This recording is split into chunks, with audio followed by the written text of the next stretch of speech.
Hello guys अस्सलामु आलाइकुम welcome back to my channel. আজি মই আপোনালৈ লৈ আহিছো অতি সহজ পদ্ধতিত প্ৰেছাৰ কুকাৰত ভাপা পিঠা বা টেকেলি পিঠাৰ ৰেচিপি। সো ভিডিওখন স্টাৰ্ট কৰো বলক। প্ৰথমতে মই ইয়াত লৈ লৈছো চাউলৰ গুড়ি, লৈ লৈছো গুড়। মই গুড়খিনি সৰু সৰুকৈ কাটি লৈছো এইদৰে। লৈ লৈছো ৰুকি থোৱা নাৰিকেল। ইয়াত মই এখন বাসনত চাউলৰ গুড়ি লৈ লৈছো। এতিয়া মই এটা বাটিত ইয়াত মই দি দিছো 1.5 চামুচ মান নিমখ বা সোৱাদ অনুসৰি। নিমখখন বেছি নিদিব। এতিয়া ইয়াত মই অলপমান পানী দি দিছো। নিমখখিনি মই পানীৰ সৈতে ভালদৰে মিহলাই লম।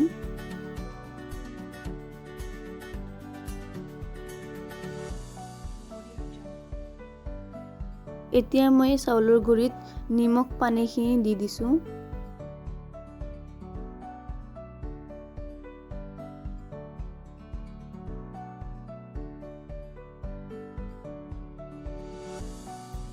এতিয়া মই হাতেৰে চাউলৰ গুড়িখিনি এদৰে ভালদৰে মিলাই লম।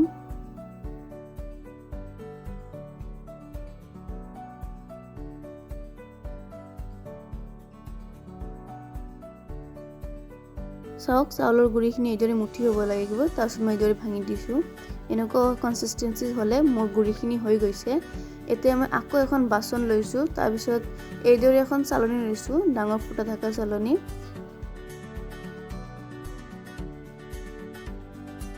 এতিয়া মই চাউলৰ গুড়িখিনি চালি লম। মই প্ৰথমতে অলপ অলপকৈ লৈছো।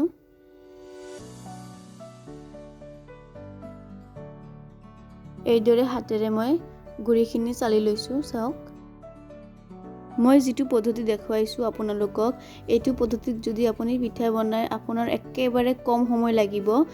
জাস্ট মাত্ৰ 2 মিনিটতে আপুনি এখন পিঠা বনাব পাৰিব। মই ইয়াত যিটো চাকনি ব্যৱহাৰ কৰিছো পিঠা বনাবলৈ, সেইটো আপুনি ইজিলি যিকোনো বাসনৰ দোকানত পাই যাব। মোৰ গুড়িখিনি ভালদৰে চালা হৈ গৈছে। এতিয়া মই পিঠা বনাই লম। এইদৰে পিঠা বনোৱা এখন চাকনি পোৱা যায়, মই এইটো ব্যৱহাৰ কৰিছো। প্ৰথমতে মই ইয়াত চাউলৰ গুড়িখিনি অলপ দি দিছো। তাৰ পিছত মই ইয়াত গুড় দি দিম। বেছিকৈ গুড় নিদিব, নহ'লে সাইডেদি ওলাই যাব পাৰে। মাজতে দি দিছো এইদৰে। এতিয়া মই ইয়াৰ ওপৰত আৰু অলপমান গুড়ি দি দিছো।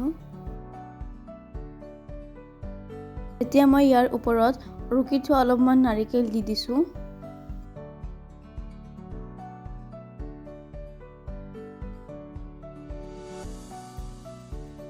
এতিয়া মই আকৌ ইয়াৰ ওপৰত অলপমান গুড়ি দি দিছো আৰু ভালকৈ হাতেৰে এইদৰে সমান কৰি দিছো।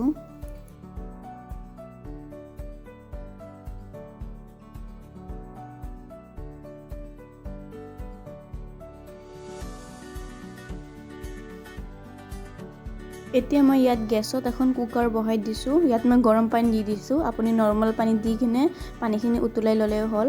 এতিয়া মই কুকাৰৰ ঢাকনিটো এইদৰে লগাই দিছো। মই কিন্তু চিটিটো ওলাই দিছো। এতিয়া মই বনাই থোৱা পিঠাটো এইদৰে কুকাৰৰ মুখত বহাই দিছো। গেছটো মিডিয়াম ফ্লেমত ৰাখি প্ৰথম পিঠাটো বনাওঁতে অলপ সময় লাগিব। 10 মিনিট মান ৰাখিলে হ'ল। পিছৰবিলাক 2-3 মিনিটতে হৈ যাব। এতিয়া মই পিঠাখন এইদৰে উলিয়াই ল'ম। এইদৰে অলপমান জোৰেকৈ জোকাৰি দিলে পিঠাখন সহজতে উলিয়াই যাব। চাওক চাওক পিঠাটো কিমান ধুনীয়া হৈছে। অলপো কিন্তু ভাঙা নাই সাইডেদি। এইদৰে মই বাকি পিঠা কেইটাও বনাই ল'ম।